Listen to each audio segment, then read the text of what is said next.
Qatar's foreign ministry has released a statement. It says the state of Qatar expresses its strongest condemnation of the targeting of Qatari territories with Iranian ballistic missiles, considering it a flagrant violation of its national sovereignty, a direct assault on its security and the safety of its lands, and an unacceptable escalation that threatens the security and stability of the region.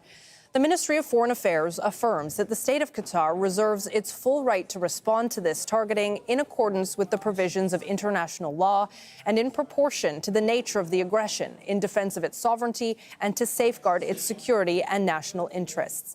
The Ministry of Foreign Affairs emphasizes that the state of Qatar has been and remains among the first to call for dialogue with the Islamic Republic of Iran and has advocated for continuing on this principle as the optimal foundation for addressing differences and resolving disputes through peaceful means, thereby sparing the region of the risk of escalation. Let's take you now to Axel Zaimovich, who joins us now from here in Doha. So, Axel, Iran had already said that it was ready and able to strike U.S. bases and assets in the region, of which there are many.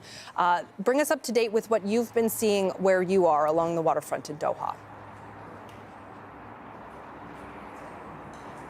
Well, right now the situation seems to be really calm, but some 15 to 20 minutes ago we heard a massive bang here at the sky. We can actually see that one of the rockets were intercepted, and it really goes to show that this is not over. But what we understand that the Qatar's air defense is still full swing in a coordinated attack to repel any potential threat and any missile that coming towards Qatar.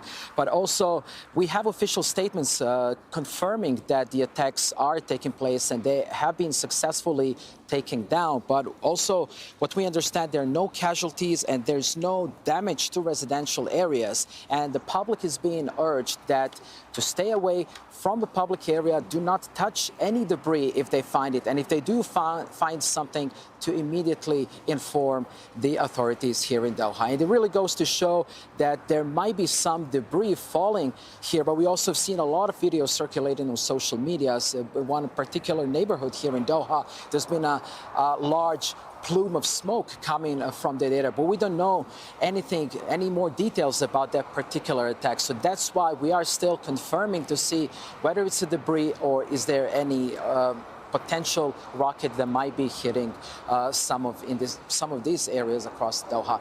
And it really goes to show, Riley, to explain that the whole situation is taking a toll on civilians in the country in a way that all the flights have been suspended. Mm-hmm. And we also have a confirmation from Qatar Airways. They officially say that all flights have been suspended for the time being. And the airline has confirmed that the operations will be stopped due to the complete closure of the Qatari airspace.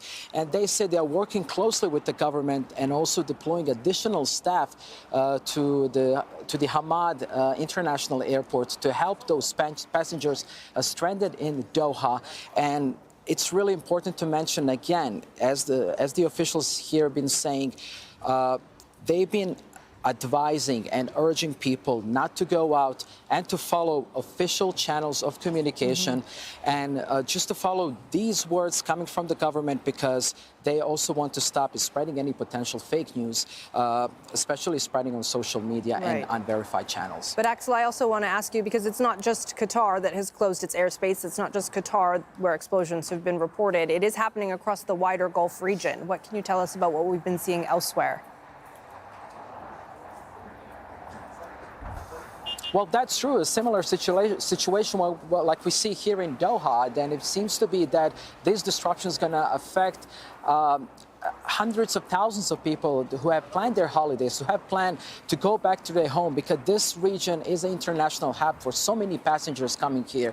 So that's why all the instructions coming from airlines should be followed from official channels, and they will advise passengers stranded at the respective airports what to do next. Axel Zaimovich, live for us in Doha. Thanks, Axel.